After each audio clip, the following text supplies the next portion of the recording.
খোলাপাতা এবং অর্পিতার আজকের এপিসোডে আপনাদের প্রত্যেককে স্বাগত। আজ 1 জানুয়ারি 2026 বছরের প্রথম দিন এবং আপনাদের প্রত্যেককে জানাই অনেক শুভেচ্ছা। নতুন বছর আপনাদের প্রত্যেকে খুব ভালো কাটুক। আরও একটি বিশেষ দিন হিসেবে আজকের দিনের কিন্তু তাৎপর্য রয়েছে। আজ কল্পতরু উৎসব। আমরা জানি আজকের দিনেই ঠাকুর কল্পতরু হয়েছিলেন। তিনি বলেছিলেন, তোদের চৈতন্য। সত্যি কি চৈতন্য হয়েছে? একটা বড় প্রশ্নচিহ্ন কিন্তু আমাদের প্রত্যেকের মনে থেকেই যায়। ঠাকুর কামিনী কাঞ্চনের কথা বলেছিলেন। তিনি বলেছিলেন যে কোথাও বোঝাতে চেয়েছিলেন এই যে ভোগ বিলাসিতা, এত প্রাচুর্য, এই সমস্ত কিছুর পেছনে ছুটতে ছুটতে কোথাও যেন আমাদের মনের আনন্দটা হারিয়ে যায়। যদি একবার গিয়ে পৌঁছানো যায়, নিজের জীবনটা ওই কল্পতরু বা তথা কল্পবৃক্ষের মতো শ্রীরামকৃষ্ণ বৃক্ষতে গিয়ে নিজেদের মুক্তির সন্ধান পাবো বা যা কিছু চাওয়া পাওয়া সেখানে তার সমাধি ঘটবে। এই উদ্দেশ্যে মানুষ ছুটে ছুটে যায়, লাইন ধরে দল বেঁধে মানুষ যায়। গভীর রাত থেকে মানুষ স্মৃতিরকে উপেক্ষা করে দাঁড়িয়ে থাকে শ্রীরামকৃষ্ণদেবের একটু স্পর্শ সান্নিধ্য পাওয়ার উদ্দেশ্য। এই চৈতন্য কথাটি, চেতনা কথাটি কল্পবৃক্ষ থেকে শ্রীরামকৃষ্ণদেবের মুখ থেকে যে শব্দটি ব্যবহৃত হলো, কিন্তু তোমাদের সকলের চৈতন্য হোক, আসলে এ শব্দের মানে, এ শব্দের বার্তা মানব জাতিকে আজও চিরপ্রাসঙ্গিক করে গেছে। আমাদের কোথায় থামতে হবে। তিনি বলেছিলেন সেদিন চৈতন্য। সত্যি কি চৈতন্য হয়েছে? আজ 2026 দাঁড়িয়ে কি সমাজ বলবে, সময় বলবে।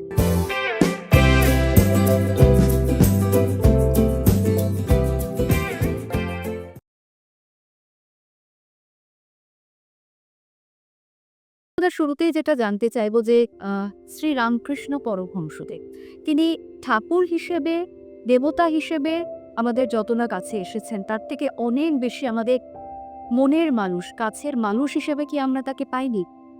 শ্রীরামকৃষ্ণদেব এসেছিল এই জীবলোক থেকে শিবলোকে যাওয়ার জন্য, একটা সেতু নির্মাণ করার জন্য, সকলের জন্য, মানব জাতির জন্য। জীবলোক থেকে এই জীব জগৎকে শিবলোকে পৌঁছে দেওয়ার বার্তা নিয়ে এসেছিলেন শ্রীরামকৃষ্ণদেব। শ্রীরামকৃষ্ণ মানুষ ছিলেন কোনো জানি না, দেবতা ছিলেন আপনি জান না।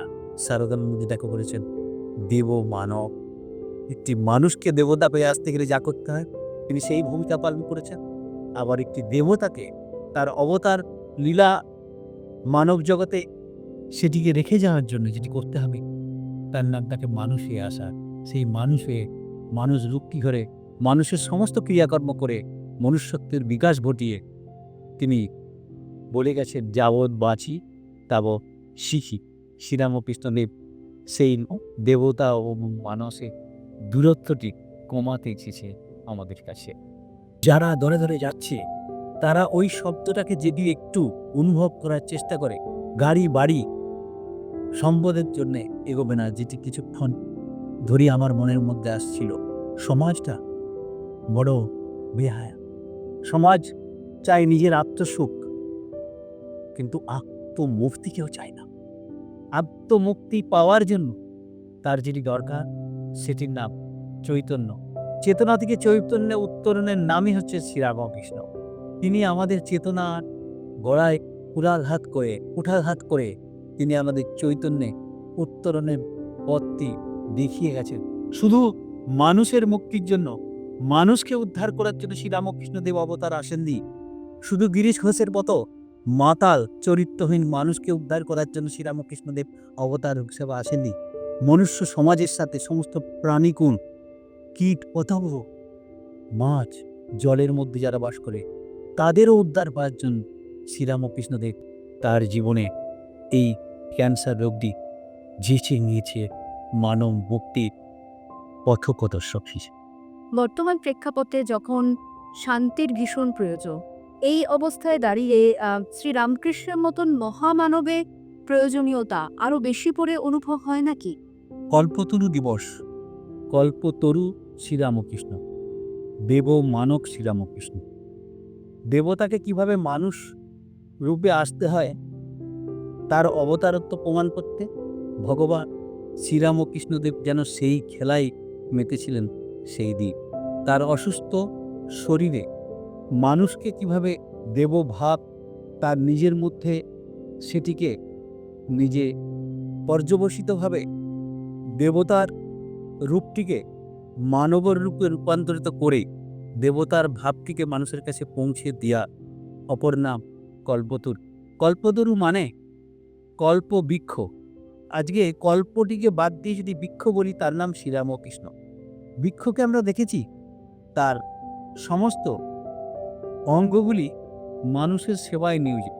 কোনো জিনিসটি কিন্তু সে মানব জাতির সেবা ছাড়া অন্য কোনো পারপাসে ইউজ করেনি।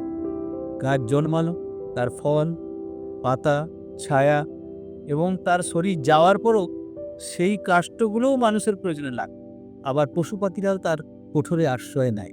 তাই গাছের মতনই এই তরুকেই আমরা শ্রীরামকৃষ্ণ যে রূপে, কল্পটা বাদ দিয়ে যদি শ্রীরামকৃষ্ণকে তরু রূপে নিই, সে তরু শ্রীরামকৃষ্ণ। কখনো মানুষের কখনো তিনি কোনো রকম ভুল সিদ্ধান্তের স্বীকারোক্তি করেননি, নাম্বার 1। নাম্বার 2, প্রতিটি মানুষ যে যে জায়গায় রয়েছে সেই জায়গা থেকে উন্নততর হওয়ার জন্য মানব জীবনে শ্রীরামকৃষ্ণদেবের সান্নিধ্যটাই যথেষ্ট ছিল। কিন্তু পয়লা জানুয়ারি 3টের সময় হঠাৎ ওই দূরে যেটিকে এখন কল্পবৃক্ষের মতো রাখা রয়েছে, সেই বৃক্ষ তটে, সেই গাছের তলায় শীতের দুপুরে তারা ঠাকুর শ্রীরামকৃষ্ণদেব ঈশ্বররূপে এসেছিলেন। তার মানব লীলা সম্পন্ন করে তিনি ফিরে যাবেন। কদিন আর তার সঙ্গ পাবে, এইসব চিন্তায় যখন ব্যস্ত পয়লা জানুয়ারি এইসব আলোচনার মধ্যে গিরিশ ঘোষ সহ 30 জন ভক্ত সেখানে অপেক্ষামান। হঠাৎ শ্রীরামকৃষ্ণ বলে উঠলেন রামলাল তার ভাইপুকে, চল তো নিচে একটু ঘুরে আসি। তাকে জুতো পরি দেওয়ালো, হাতে লাঠি দেওয়ালো, সেই কাঠের সিঁড়ি দিক দিক করে নেমে আসলেন।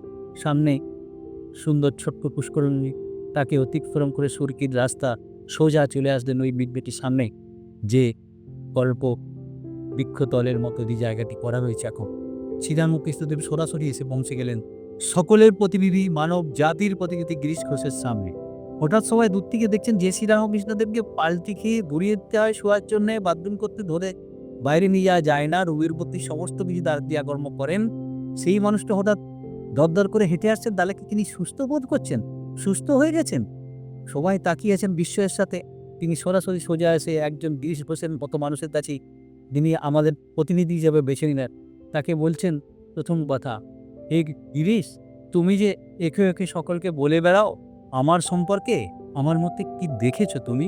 গিরিশ ঘোষ নতজানু হয়ে তার সামনে যে কথাটি বলেছিলেন, শ্রীরামকৃষ্ণ নামটি সার্থকতা যেন সেখানে পূর্ণ করে দিয়েছিলেন। তিনি বলছেন, ব্যাস বাল্মীকি যা হত্যা করতে পারেনি, আমি তার সম্পর্কে কতটুকু জানি যে সেটা প্রচার করব। খুব সিগনিফিকেন্ট শব্দ, ব্যাস বাল্মীকি যে কথা বলতেন, ব্যাস কি পড়েছে? মহাভারত রচনা করেছিলেন, শ্রীকৃষ্ণের বর্ণনা তিনি করেছেন।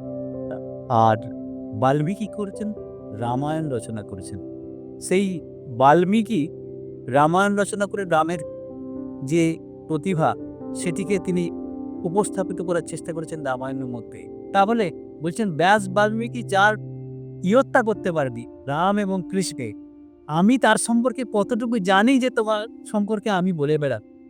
শ্রীরামকৃষ্ণ বুঝলেন, ধরে ফেলেছেন এরা। শ্রীরামকৃষ্ণদেব সকলের সামনে যে কথাটি বলে উঠলেন সেটি তার বড়া হয় মুক্তিতে, তবে আর ইতমানির সকলের চৈতন্য। আমরা ঠাকুরের যে কটি ছবি দেখি অন্তত, সেখানে তার হাতের বিশেষ কিছু মুদ্রা দেখি, তার কি বিশেষত্ব রয়েছে? সেটি সচ্চিদানন্দের সাথে পরিচিত লাভের জন্য, সচ্চিদানন্দ অবস্থানে যাওয়ার জন্য মানুষকে ওই অবস্থায় পৌঁছাতে হবে। ওইটি তার রূপ, বরাভয় রূপ, মানে অভয় দান। আমাদের উপনিষদে রয়েছে, শাস্ত্রে রয়েছে, এই অভয় দানে আত্মপ্রকাশ যেটি করছিলাম স্বামী শারদানন্দী তার লীলা প্রসঙ্গে উল্লেখ করেছেন, এটিকে আত্মপ্রকাশে অভয় দান বলছেন।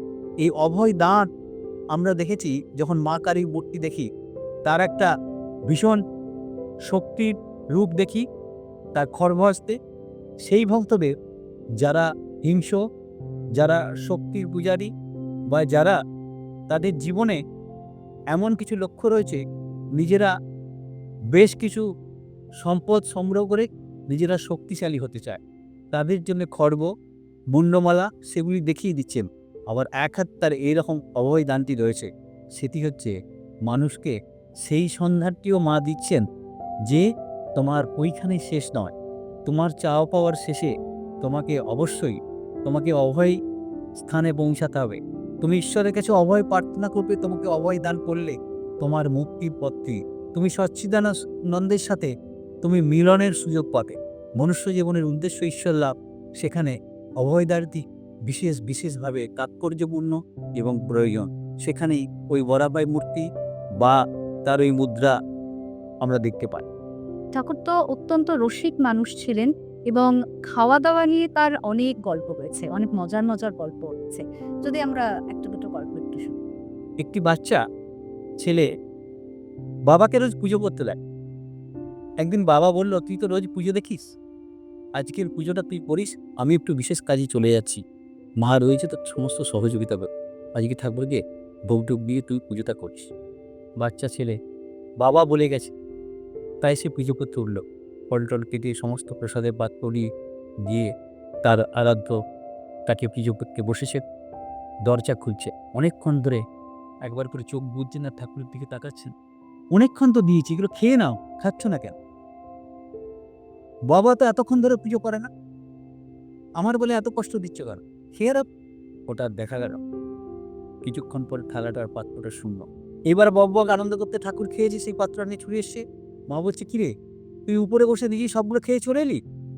আমি কি খেয়েছি? ঠাকুর তো খেয়েছেন এতক্ষণ ধরে, তাই তো দেরি হচ্ছিল, ঠাকুর খাচ্ছিল না, তাই অনেক রিকোয়েস্ট করে তাকে খাওয়ালাম অনুরোধ করে।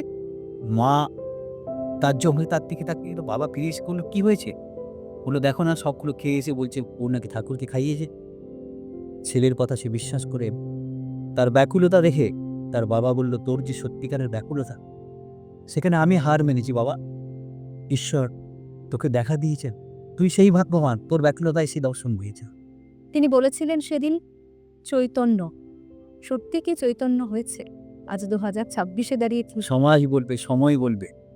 অনেক ধন্যবাদ গোপেন্দ্রদা, অনেক কিছু জানতে পারলাম এবং অনেকটা সময় প্রয়োজন শ্রীরামকৃষ্ণ পরমহংসদেবকে নিয়ে আলোচনার জন্য, সেটা কখনোই একটা এপিসোডের মধ্যে আমরা বেঁধে রাখতে পারি না, তবুও চেষ্টা করলাম এই অল্প সময়। অনেক ধন্যবাদ গোপেন্দ্রদা।